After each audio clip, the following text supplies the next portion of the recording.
Bé, fa més de 20 anys, en aquell moment, a principis del 2000-2001, recordo un espai que es volia mostrar amb una certa diferència del que era Deo Tarragona. Recordo, en aquest cas, nosaltres tenim el restaurant des de l'any 86. En aquell moment recordo que hi havia allò de la subzona Falset, no? Deo Tarragona, subzona Falset. També aquesta part d'intentar desmarcar-se, diferenciar-se i posar en valor una història, no? una tradició, uns cellers que tenien aquest esperit modernista, que venien des de principis del 1900 i que marcaven des de la Cornudella i Falset doncs, un emblema també de pòsit històric, no? Recordo també que era aquell moment en què ja a casa al restaurant, recordo que ja hi teníem el cabrida, teníem costers de gravet, teníem el mascollet, de capçanes, d'aquesta cooperativa que servia també per poder mostrar la garnatxa al món d'una manera especial i en aquelles primeres jornades de les garnatxes del món que es feien a Perpinyà, doncs com es lluïa aquest efecte del reconeixement de com des d'una cooperativa es pot fer vi de moltíssima qualitat. No? Crec que allò va ser un moment potent. També recordo en aquell moment aquells primers inicis de la Sara Pérez amb el seu Venus, aquell primer vi del 99, que marcava també una arribada en aquesta zona d'un talent amb una gran actitud i una gran... En aquell moment era rebeldia també, i voluntat de superació i de creixement personal. No? Crec que en aquell moment es anava conformant una dimensió d'origen en què anaven passant coses diferents, estils diferents, velocitats diferents, realitats diferents, però observant també una gran diferència entre el que era aquell rovell de l'ou que era el Priorat i tota la clara que simbolitzava aquest espai Montsant que tenia una gran diversitat. No? Recordo que era un moment en què hi havia una necessitat també de posar les coses a lloc, de diferenciació i de comprendre que hi havia molts valors per poder mostrar des de la Deo Montsant.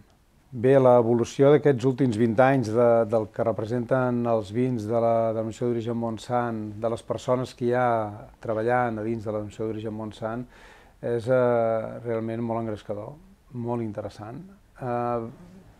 Hi ha sempre una evolució pedagògica de creixement. Si en els anys 2000 hi havia aquell punt d'intervenció enològica, del domini de la figura de l'enòleg, podríem dir que ara hi ha la figura més pagesívola, no? més arrelada a la terra, més de comprensió dels terrenys, del subsol, de la realitat diferenciada del Montsant, en tant que no només és viticultura, sinó que també és agricultura, com la més antiga de les cultures, en el que no només hi ha vinya, també hi ha olivera, hi ha ametllers, hi ha fruita seca, hi ha aquesta part d'agricultura majúscules, que avui també tant busquem com a gran valor en el món de la vinya, no? Que hi hagi aquesta idea del policultiu.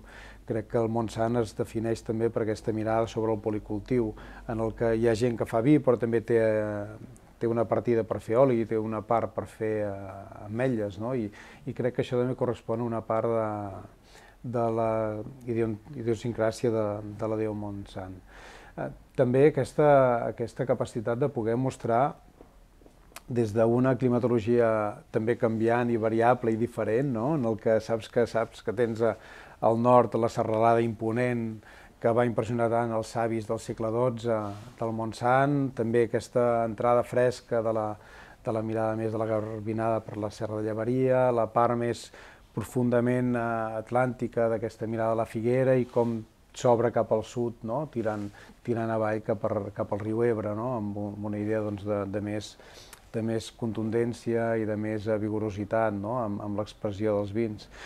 I també una part, per mi també interessant, i és del plec de mosaics diferents que té.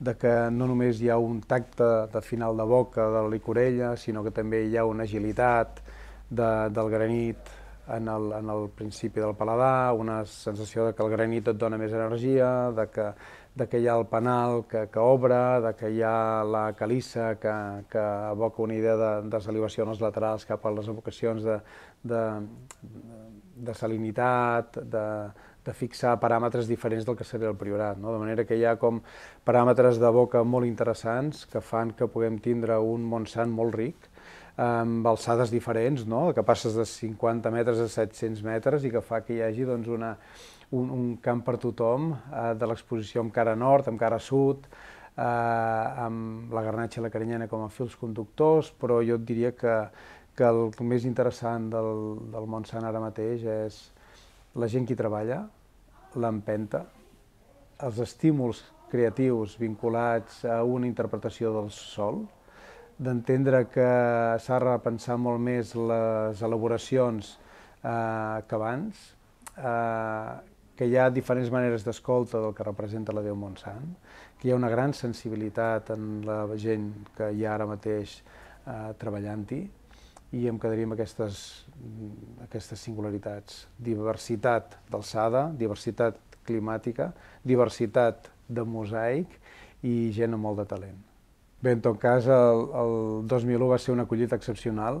Va ser una collita excepcional perquè, entre altres coses, més enllà del cicle natural de la vinya, va haver-hi un enginy per poder endreçar, ordenar, reemprendre, reconèixer, reivindicar una diferenciació, anar totes i tots a una, amb una mirada que no és de segona, una mirada que és de primera, una mirada que mostra que les terres diferents donen vins diferents i que no hi ha res millor que tindre els millors tapissos, diferents eines de tapís per poder fer la millor peça, la millor pintura, la millor obra, en aquest cas una obra líquida, que després es reparteix per tot el món i que aquí, des del CEA Can Roca, doncs, també volem reivindicar i, en aquest cas, felicitar. Felicitats per molts anys, Déu Montsant, i tota la gent, totes les persones que hi ha al darrere d'aquesta signatura com a Déu Montsant.